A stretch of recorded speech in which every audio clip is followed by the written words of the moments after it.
Thanks, everybody. My name is Kim Trewhella. My company is called High Ridge Farms. I am the sole owner and proudly Chief Compliance Officer in what we've transitioned from medical to the recreational business, and that's a whole thing in and of itself. A little bit about High Ridge Farms and my story is this is our place. The green metal building is about 4,800 square feet, a little bit over that, in Estacada, in Clackamas County. And my husband built that back in 2010, where he had not only the love of gardening cannabis, but also taking care of patients. He was a medical grower for a long time. But he also had this vision and decided that when he built this facility then, he was going to install geothermal. I didn't even know what that meant. I'm like, what? How much does that cost? You know, because all the rest of it was terribly expensive, especially way back then. And it really didn't matter to him because he's native Oregonian, you know, and like some of you here, resources and sustainability are really important. And as a lot of you also know, cannabis doesn't always have the fondest of people's thoughts in mind when they think of it. It's usually a negative. So his idea was, with all of the electricity that we use in the cooling side of things, how could we use the geothermal to cool, especially the flower rooms. And unfortunately, Energy Trust didn't help us pay for that. However, this is 9 years into running geothermal. It not only is the most I would say easily most efficient, the stuff never breaks down. It's workhorse, you know, it's constant. My air conditioners, like some of these guys, I have 10 tons of air in each of my flower rooms as well. Half of it is geothermal, half of it is regular air conditioning. And geothermal never breaks down. The air conditioners constantly are breaking down. And so the short of the story is I inherited this business in 2012 because my husband was diagnosed with cancer and subsequently died in 2012. So I've been now running this place for 7 years and have learned a lot about growing and a lot about, thank you, cheers to you, I'll toast to you later. Because Derek came out the other day and said, I look a little bit different tonight when they visited. Baseball hat, no makeup, you know, just working. This is the equipment. This is all it is the loop is in the ground, and there's a lot of it, but the machine on the left is basically where the pumps are. And then the next slide will be of the water tank. That's it. That's the whole geothermal. It's so simple. Go ahead. How many square foot of ground area you have to cover with your tubing underground? How far down is it, about 10 feet? Well, I think mine is only about 6 feet. How many square feet of ground? The loop? Yeah, the loop. So how ours was installed is that there's 3 separate loops that are each 10,000 feet. And they switch back and forth, so they really use pretty little amount of space. 10,000 feet for all 3 rooms? I'm only actually using 2 of the 3 loops. I just discovered that, so I'm still learning. So in each of the there's 2 flower rooms, and in each of them there's one 10,000 square foot loop or 10,000 foot. They're about 850 square feet apiece. I'm not sure. Okay, thank you. Yeah.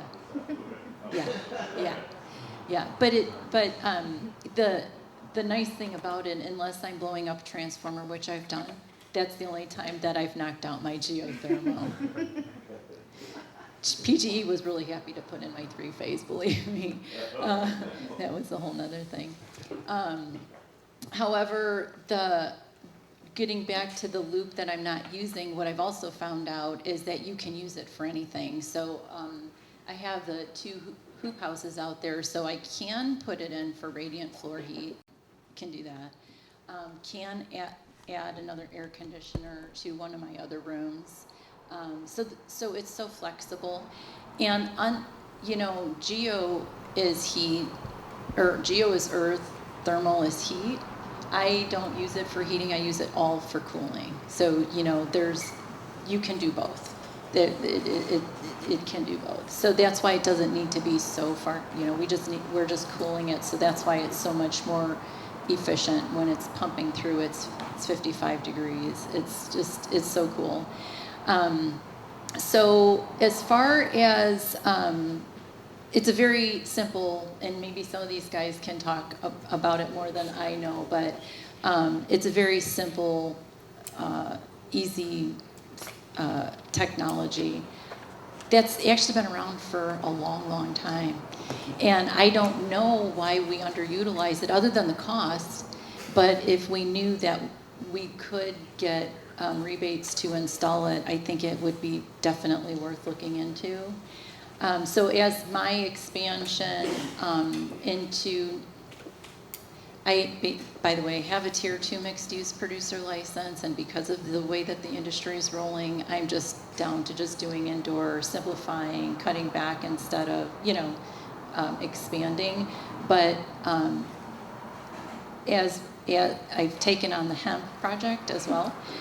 So as we're starting to do that, trying to get Energy Trust on board, which of course they're always willing to do the hoop houses with not only LED, but somehow either radiant floor heat or the geothermal, but there's a couple of different options to put in there.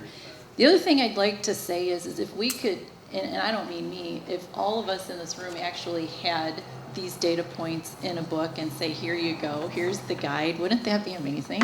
Like to know, like, Well, he's working on it. and oh my gosh, what I wouldn't have done to know you 7 years ago. Oh goodness.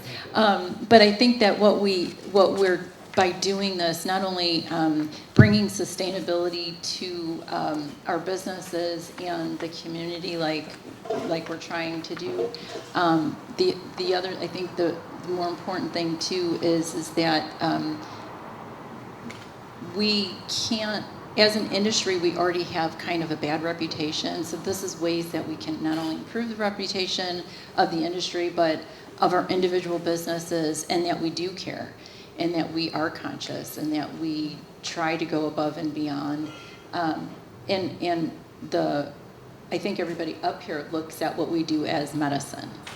And so it's very serious to us about how we grow, what we grow, not only efficiencies, but just the how can we improve, what's the next step. And so I have to thank Kelson, who's been out many times from Energy Trust, and I really appreciate that. But the other thing that I think that's really important is that we're just starting.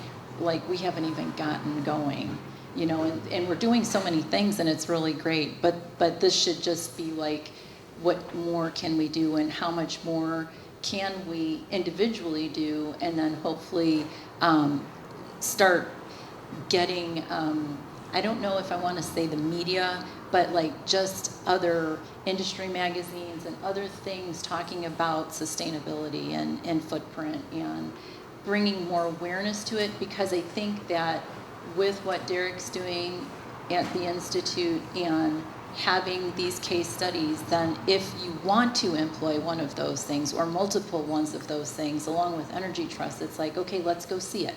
Come on down. Let's ask the questions of people who are doing it, so that people who do want to bring these great ideas to their business have a way to collect data before they make a decision. I don't get to shop very much, but I like shopping, but I like comparing. So I have the same questions about LEDs and LECs and all of that stuff as well. And I'm not going to switch until somebody proves it to me, and I'm open to it being proven to me. And Energy Trust has already said they'll help me. So it just like incentivized me with the knowledge that I need to not go out of business because I try new technology, right? And so I think that's what we would all probably like to learn more about, and thanks to Derek and Kelson Energy Trust for bringing these things to our attention. Thank you.